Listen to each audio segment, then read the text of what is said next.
I'm going to review two main aspects from these readings. I think one of them is coming from the gospel. The gospel in general is a wonderful gift we have, which is God's presence in us. It's a revelation. The maximum revelation, obviously, is Jesus Christ. Nothing new. It's just, the maximum can be just God, no? So that's why the full revelation is in Jesus Christ. But also, Jesus is preparing those followers, apostles, disciples, all of them, because he is not going to be with them anymore. So he's trying to see, okay, this is going to happen, this is the way, you have to stay with me. But I'm not going to let you by yourself. I'm going to send you someone which is the one who is going to guide you and the whole church forever. So the Holy Spirit. And thanks to the Holy Spirit, we still have this church. If we didn't have the Holy Spirit, oh my goodness, it should finish a long time ago. We need it. We need it in our own lives. We need it as a holy church. So because of that, it's giving us also I think one important point that we need to admit and recognize, that until I accept that Jesus Christ comes to me and stays with me, he's going to dwell in ourselves. That makes a big difference.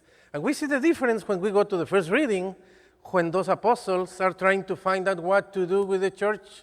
That happened about 20, during those 15 or 20 years that the Christianity was beginning.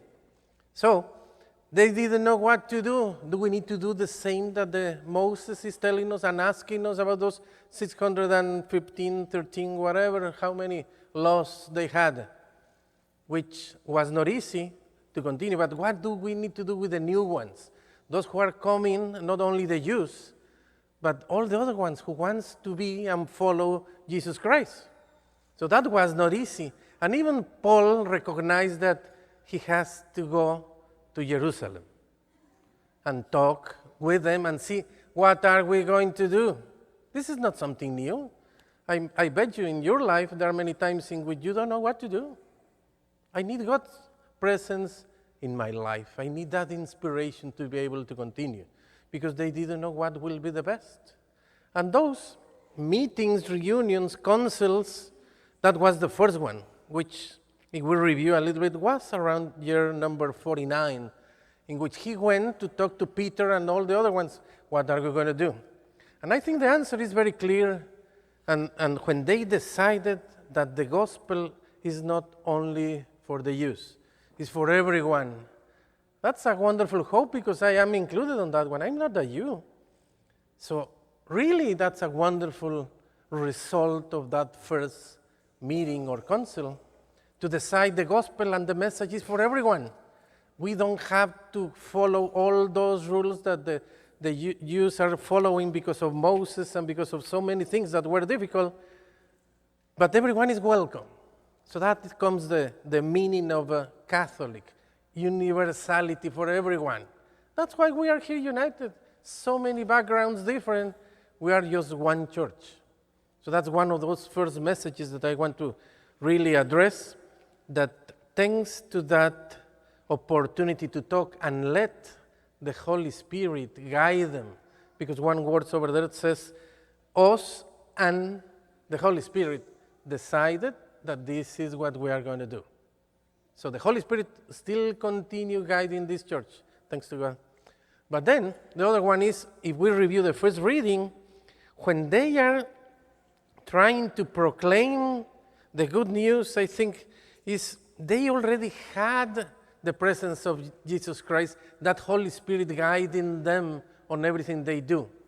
Because on that first reading, obviously we see the opportunity to let that Holy Spirit shine inside me. If I have that confidence, I can do whatever you want me to do.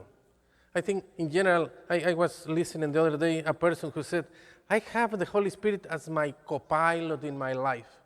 I probably do not agree completely on that one. To me, it should be the pilot, not the co-pilot. No?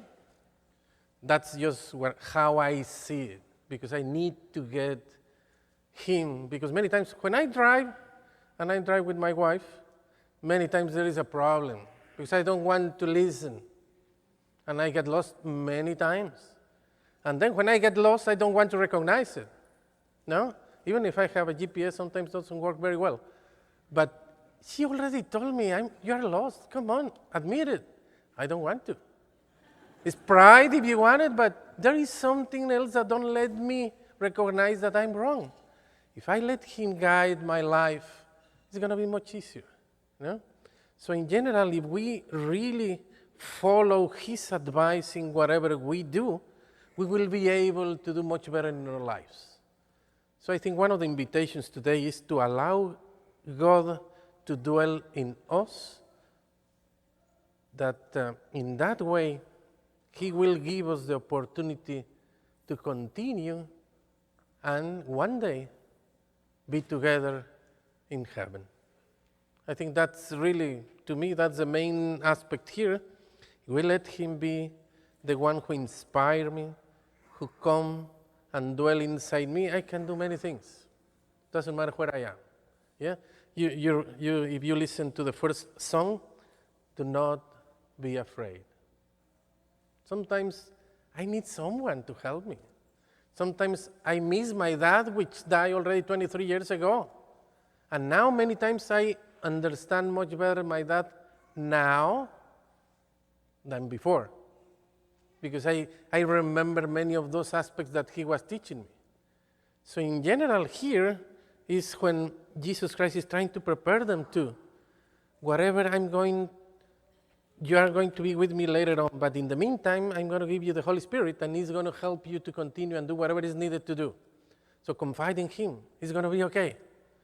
So when I understand all of that, and if you remember the first proclamation, we are still in Easter, preparing to Pentecost. After Pentecost, when the Holy Spirit comes, Peter, on that first proclamation, more than 3,000 just convert, were part of it, understood what's going on. He had that peace that Jesus Christ promised. When you have that presence abiding in you, you can do so many things. And you feel at peace too. You are not afraid. Let's go continue. We are still having a very interesting homework. So many persons still do not know Jesus Christ. So that depends on you and on myself.